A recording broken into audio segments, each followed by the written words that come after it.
The active COVID-19 cases in the country continue to fall, and with another dip in the number of cases recorded, the active cases in the country fell to 28,079. India saw a single-day rise of 2,424 new coronavirus infections, taking the total tally of COVID-19 cases to 4,46,14,437, according to the data updated by the Union Health Ministry. A decline of 514 cases have been recorded in the active COVID-19 caseload in a span of 24 hours. The active cases comprise 0.06% of the total infections. The daily positivity rate was recorded at 2.65%, while the weekly positivity rate was recorded at 1.27%, according to the Health Ministry.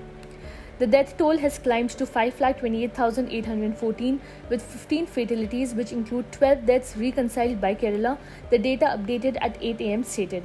India's recovery rate currently stands at 98.75%, while India's cumulative recoveries count from COVID-19 is over 4.40 crore.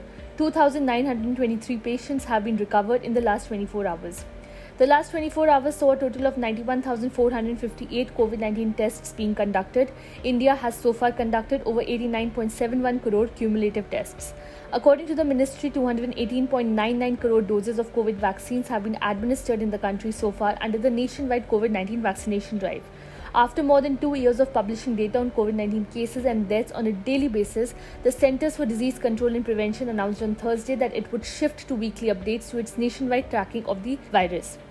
To allow for additional reporting flexibility, reducing the reporting burden on states and jurisdictions, and maximize the surveillance resources, CDC is moving to a weekly reporting cadence, the agency wrote in a post to explain the move. Starting on October 20th, state and local health departments will now only need to report new COVID-19 cases and deaths to the agency every week on Wednesdays.